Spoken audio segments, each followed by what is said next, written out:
मानव इतिहास से जुड़ी बहुत सी ऐसी बातें हैं जिसे हम आज तक नहीं जान पाए हैं और शायद कभी जान भी ना पाए। लेकिन अगर मैं आपसे कहूं कि हमारे इतिहास की किताबों में बताए जाने वाले बहुत से बेसिक फैक्ट भी असल में झूठ हैं, तो क्या आप यकीन करेंगे? तो चलिए आज हम आपको रूबरू कराएंगे इतिहास के पन्नों में बताए जाने वाले हर उस झूठ से जिसके बारे में आपको पता होना चाहिए। नंबर 10, रोजा पार्क्स। रोजा पार्क्स एक महान सामाजिक कार्यकर्ता थीं जिन्होंने अमेरिकी नागरिक अधिकार आंदोलन में अद्वितीय रूप से अपना योगदान दिया था। हम सब ने पढ़ा होगा कि 1 दिसंबर 1995 के दिन सिलाई कारखाने में दिन भर की कमर तोड़ मेहनत करने के बाद रोजा श्वेत और अश्वेत लोगों के लिए अलग अलग सीटों वाली एक बस में सवार होकर अपने घर वापस जा रही थीं। सफर के दौरान जबरदस्त बहादुरी का परिचय देते हुए उन्होंने एक श्वेत व्यक्ति के लिए अपनी सीट छोड़ने से मना कर दिया और जुर्रत भरी इस हरकत ने रातों रात रोजा को अश्वेत अधिकार आंदोलन का चेहरा बना दिया। लेकिन अगर मैं आपसे कहूं कि वो कहानी पूरी तरह से सच नहीं है तो जी हाँ, पहली बात तो रोजा सिर्फ एक आम मजदूरी नहीं बल्कि एक अच्छी तरह से प्रशिक्षित अश्वेत अधिकार कार्यकर्ता थीं और खुद उनके मुताबिक वे बार बार लोगों के सामने झुकने से हार चुकी थीं। 1 दिसंबर की उस शाम को रोजा बस में अश्वेत लोगों वाले हिस्से में ही बैठी थीं, लेकिन भीड़ भाड़ ज्यादा होने के कारण एक श्वेत आदमी को जगह नहीं मिली और वो खड़ा रह गया। कंडक्टर ने जब ये देखा तो रोजा समेत 3 अश्वेत लोगों को खड़े हुए श्वेत लोगों के लिए अपनी सीट खाली करने के लिए कहा। तो ऐसा नहीं था कि रोजा जानबूझकर नियमों का उल्लंघन कर रही थी, बल्कि वो तो अश्वेत लोगों वाले हिस्से में बैठकर नियमों का पालन कर रही थीं। लेकिन उन्होंने अपनी सीट खाली करने से मना कर दिया, जिसके चलते उन्हें श्वेत लोगों से अभद्र व्यवहार करने के आरोप में गिरफ्तार कर लिया गया।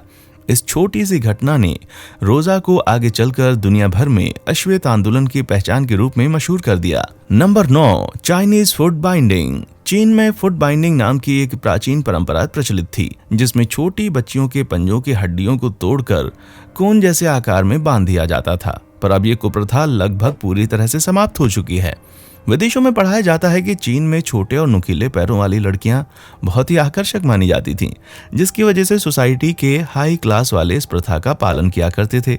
लेकिन हाल ही में लॉरेन बोसिन और हिल गेट्स द्वारा प्रकाशित बाउंड फीट यंग हेड्स नामक स्टडी में फुट बाइंडिंग का शिकार होने वाली 1800 चीनी महिलाओं से बातचीत करने पर सामने आया कि इस परंपरा का असल मकसद था महिलाओं का चलना फिरना मुश्किल कर देना ताकि वे घर की 4 दीवारी तक सीमित रह सकें। घर पर रहकर बच्चियां बचपन से ही सिलाई और बुनाई दूसरी स्किल्स में महारत प्राप्त करती थीं। लेकिन फैक्ट्रीज में आने के बाद इन सब की जरूरत ही खत्म हो गई और साथ ही फुट बाइंडिंग की परंपरा भी धीरे धीरे समाप्त हो गई।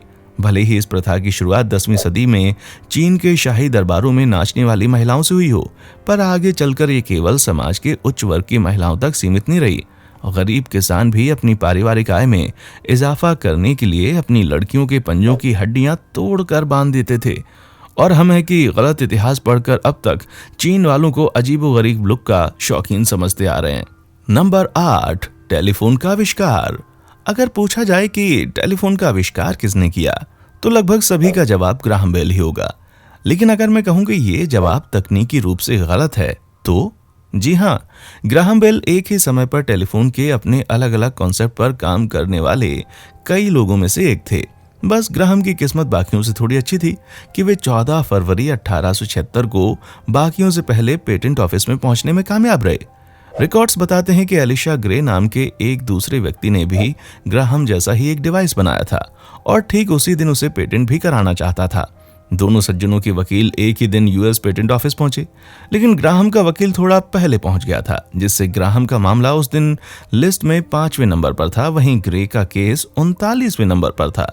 लेकिन ज्यादा हैरानी की बात तो यह है कि ग्रे या ग्राहम बेल में से किसी को भी मॉडर्न कम्युनिकेशन का जनक नहीं कहा जा सकता, क्योंकि असल में एंटोनियो म्यूची नाम के एक इटालियन प्रवासी ने सबसे पहले टेलीफोन बनाया था।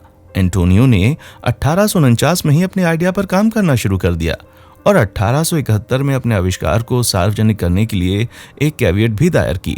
लेकिन अपनी छोटी हैसियत और गरीबी के कारण वे उस कैविएट को रिन्यू नहीं करवा पाए और ग्राहम बेल ने सालों बाद आकर पूरा का पूरा क्रेडिट ले लिया।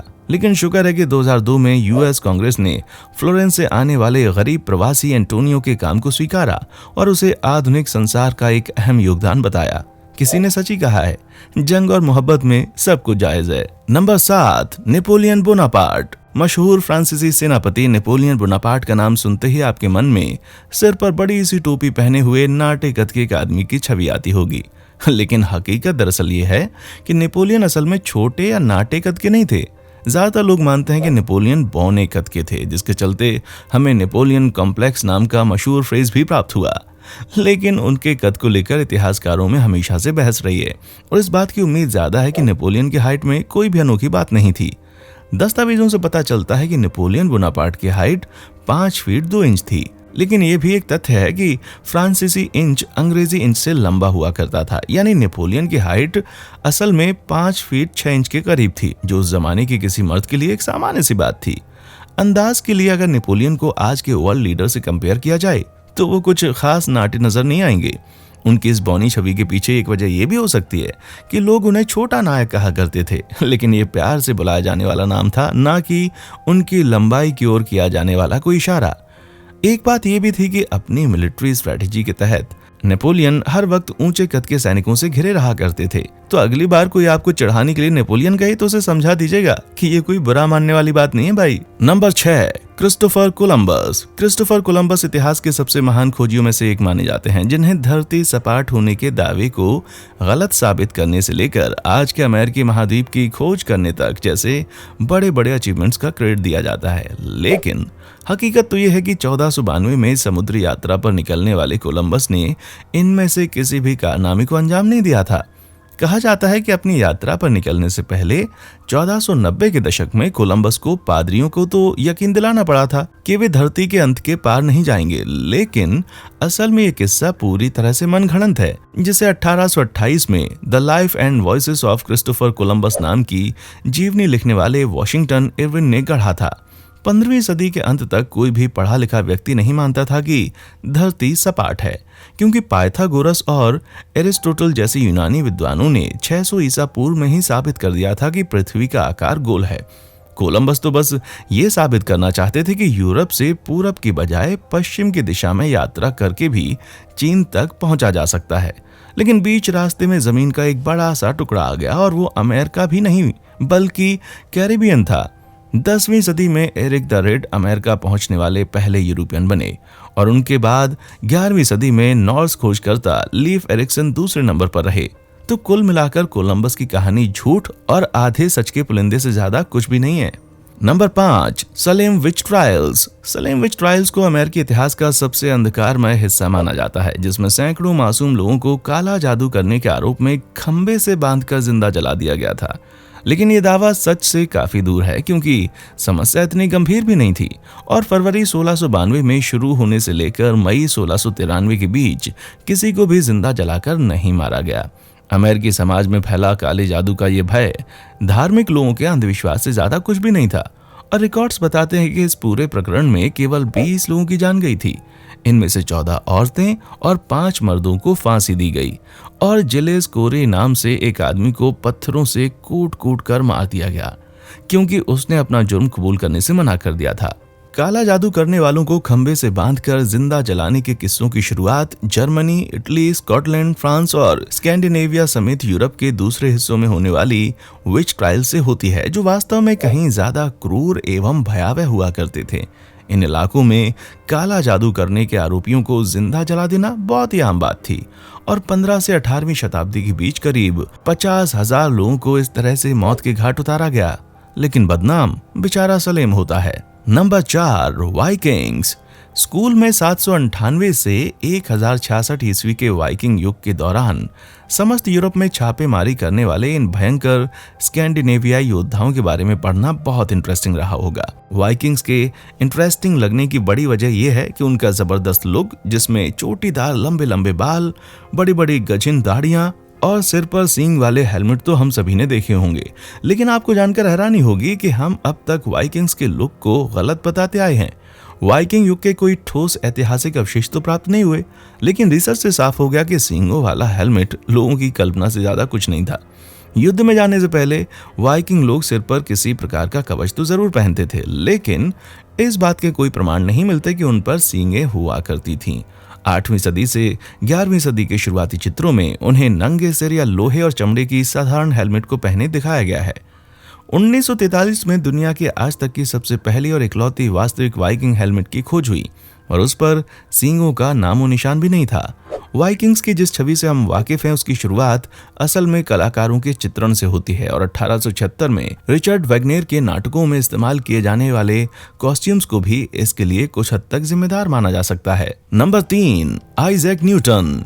सन 1687 की वो कहानी तो हम सभी ने सुनी होगी, जब युवा न्यूटन एक दिन अपनी यूनिवर्सिटी के प्रांगण में बैठा था।